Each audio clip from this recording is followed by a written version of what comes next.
Halo semuanya, welcome to my channel. Kali ini kita akan bercerita dengan judul Tergoda Janda Kakakku.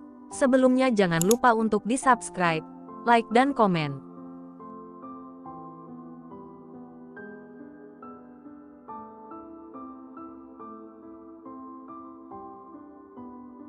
Episode 73, Kembali Pulih. Randika mondar-mandir di depan pintu kamar unit gawat darurat UGD, sementara Arga tetap merengkuh tubuh istrinya yang terus menangis. Anjani terbangun saat para dokter datang sebelumnya. "Mas, bagaimana keadaan Dede?" tanya Anjani khawatir. "Kita hanya bisa berdoa. Dokter sedang melakukan yang terbaik," jawab Arga dengan suara pelan. Tidak lama kemudian, satu persatu dokter dan perawat keluar dari ruangan itu. Salah satu dokter mendekati mereka. "Keluarga Dharma?" tanya dokter tersebut. "Kami orang tuanya, Dok," jawab Arga sambil mendekat pada dokter itu. Tetap merengkuh tubuh istrinya. Dia telah mempersiapkan dirinya untuk menerima berbagai kemungkinan karena dia yang membawa tubuh kecil dengan kondisi yang sangat mengkhawatirkan. Tubuh Dharma tampak pucat, dan bahkan bayi itu tidak mampu mengeluarkan suara. Dokter hanya mengatakan bahwa Dharma akan baik-baik saja agar semua orang tidak kehilangan harapan. Arga ingin semua orang tetap berpikir positif sambil mendoakan kesembuhan putranya. "Putra Anda sangat kuat. Bahkan tadi kami sempat khawatir dengan kondisinya yang kehilangan banyak darah. Tapi dia berhasil melewati semua ini. Doa kalian terkabul. Putra Anda sudah melewati masa kritisnya. Dan dia akan segera dipindahkan ke kamar rawat setelah kami melakukan pemeriksaan lebih lanjut," jelas dokter tersebut. Arga terduduk di lantai, bersujud sebagai tanda syukur kepada Sang Pencipta yang memberinya kesempatan untuk merawat putranya. Randika juga jatuh lunglai dan bersandar di dinding. Sudut matanya sudah basah oleh air mata kebahagiaan. Ia tidak dapat menahan perasaannya. "Terima kasih, ya Allah. Sayang, Dharma kembali. Dede sembuh," ucap Arga. "Mas." Anjani memeluk suaminya erat, juga tak mampu menahan air mata kebahagiaannya. Saat mereka menunggu dokter melakukan pemeriksaan ulang pada Dharma, Randika menerima telepon dari seseorang. "Siapa, Dik?" tanya Anjani pada adiknya, Kak Raihan dan Kak Riki. "Mereka minta maaf karena tidak bisa datang menjaga Dharma karena mereka saat ini ada di Beijing. Tadi Randika juga sudah menghubungi Om dan Tante. Ibu juga sudah diberitahu," jelaskan Randika. "Beijing," kata Anjani kaget. "Kak Raihan akan menikah di sana. Katanya juga akan membawa Dokter Fani tinggal di sana," tambah Randika. "Anak itu ternyata putra dari pengusaha terkenal yang kemarin makan malam bersama Papa, Samuel Smith," jelas Arga, yang diikuti anggukan dari istrinya yang duduk di sebelahnya. "Dedek, kenapa tidak keluar dari sana, Mas?" tanya Anjani pada Arga. "Sabar, sayang. Dokter harus memastikan semuanya baik-baik saja," jawab Arga dengan lembut. Setelah beberapa rangkaian pemeriksaan selesai, Dharma kemudian dibawa ke ruang rawat. Dokter membatasi jumlah orang yang diizinkan menunggu di kamar rawat tersebut. Untuk sementara, hanya kedua orang tua Dharma yang diizinkan masuk dan menunggu di sana. Dokter ingin menjaga suasana yang tenang untuk pasien karena kondisi tubuh Dharma masih sangat lemah. "Randika, tunggu di luar saja, Mas." "Tidak apa-apa." Randika menunjuk kursi panjang yang ada di depan pintu kamar. "Tolong patuhi permintaan Mas. Besok pagi kamu bisa datang lagi untuk menemani Dharma. Tapi sekarang, kamu harus pulang dulu. Mas dan Mbakmu tidak ingin kamu menjadi lelah. Ada sopir yang akan mengantarkan kamu pulang." Arga mencoba meyakinkan Randika yang tetap ingin menunggu keponakannya. "Baiklah. Tapi kamu harus berjanji untuk memberitahu Randika jika ada perkembangan apapun," Randika berkata. "Pasti," jawab Arga. Anjani merasa sedih melihat putranya yang masih tertidur dalam inkubator dengan berbagai alat terpasang di tubuhnya. Jika saja bisa, dia ingin menghapus semua rasa sakit yang dirasakan oleh putranya. "Hei, jangan menangis lagi, sayang. Kita tidak boleh menangis di depan Dharma.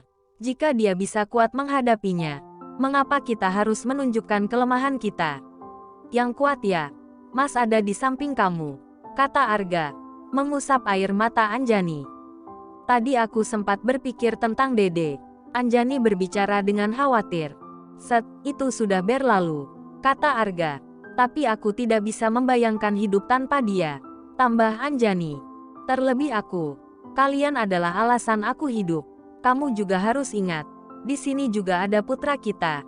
Arga mengelus lembut perut istrinya. Dede, cepat sembuh ya. Nanti kita akan menjaga mama dan adikmu, ucap Arga. Dan tiba-tiba, bayi gembul yang tadi mereka kira masih tertidur melihat ke arah mereka dan tersenyum lemah. Mama, bayi itu sudah membuka matanya. Meskipun kondisinya masih sangat lemah, Arga refleks berlari keluar menuju perawat jaga, meskipun ada tombol panggilan dokter. Anjani meraih tangan kecil putranya dan menciumnya. Dede ini mama, Dede akan menjadi kakak yang kuat ya. Papa dan mama sayang sama Dede, ucap Anjani dengan lembut. Sayang, bagaimana keadaan Dede? Arga tergesa-gesa mendekati istrinya yang berada di pinggir tempat tidur putranya. Masih sangat lemah. Di mana dokternya, Mas? Tanya Anjani. Dokter pasti datang sebentar lagi. Arga membelai lembut pipi Dharma yang menatapnya dengan mata setengah terbuka. Seorang dokter masuk bersama seorang perawat, dan mereka meminta Arga dan Anjani untuk mundur agar mereka bisa memeriksa Dharma dengan leluasa. Perkembangannya sangat baik, Tuan dan Nyonya. Jangan khawatir, putra Anda dalam kondisi baik-baik saja. Saya tetap meminta agar menjaga ketenangan di kamar ini agar dia bisa beristirahat dan pulih dengan cepat, kata dokter itu. Baik, terima kasih dok, ujar Arga dengan lega.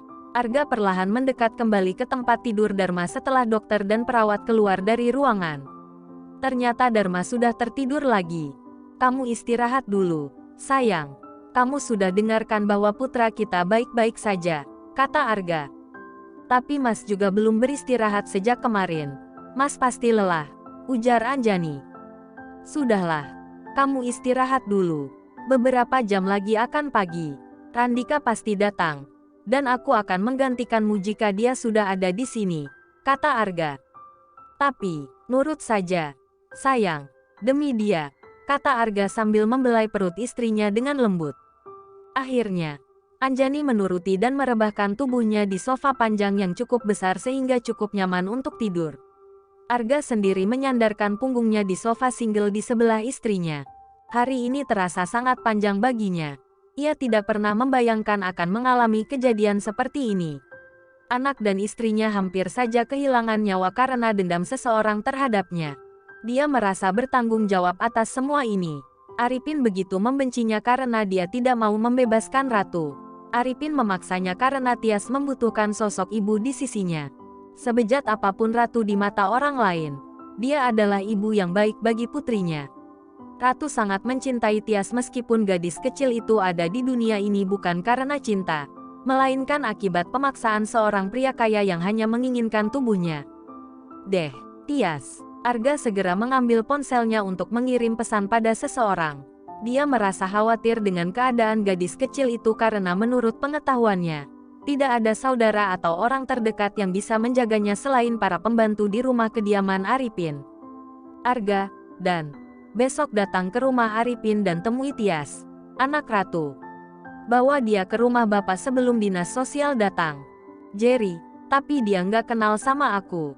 Gimana Tias mau ikut denganku? Selain itu, Ratu adalah mantan istri kakak kamu. Tias pasti akan diserahkan ke keluarga Baskoro. Arga, benar juga. Tapi tetap saja, jemput dia. Bilang saja aku yang menyuruh. Dia pasti mau. Kasihan. Dia tidak memiliki keluarga di rumahnya. Jerry, baik. Tapi kamu harus memberitahu istri kamu tentang ini. Supaya tidak jadi masalah di kemudian hari. Arga, saya tahu. Setelah mengirim pesan kepada Jerry, Arga meletakkan ponselnya. Dia harus meminta bantuan Jerry karena tidak bisa meninggalkan Dharma yang masih dalam kondisi lemah. Meskipun dokter telah mengatakan bahwa Dharma baik-baik saja, Arga tetap khawatir jika meninggalkannya terlalu lama. Arga berencana membicarakan masalah ini besok, setelah semuanya benar-benar pulih, terutama setelah putranya diperbolehkan pulang. Dia yakin Anjani tidak akan keberatan jika Tias tinggal bersama mereka sementara waktu sebelum Ratu kembali. Anjani dikenal sangat menyukai dan peduli pada anak-anak. Arga merebahkan tubuhnya di sofa dan merasa sangat lelah. Namun, saat ia membuka mata, dia terkejut dengan pemandangan di depannya. Arga melihat seorang pria yang sangat ia kenal sedang memeluk putranya. Dharma terlihat nyaman dalam pelukan pria itu. Mereka tengah bersenda gurau. Arga sama sekali tidak bisa bergerak atau bersuara, meskipun matanya masih bisa melihat dengan jelas. Pria berpakaian serba putih itu tersenyum dan menganggukkan kepala, seolah-olah ingin mengucapkan terima kasih kepada Arga. Wajahnya sangat tampan dan bersinar, membuat Arga terpesona. Arga menangis dalam diam, sangat merindukan sosok pria di depannya, orang yang selama ini menjadi panutannya. Seseorang yang mampu berkorban segalanya demi kebahagiaannya. Namun, perhatiannya beralih ke Dharma. Bayi gemuk itu terlihat sangat bahagia. Dia tidak ingin Dharma terlalu lama dalam pelukan pria itu. Arga hanya bisa berteriak dalam hatinya. Aku mohon, biarkan Dharma tetap bersamaku. Jangan bawa dia pergi. Dia adalah putraku.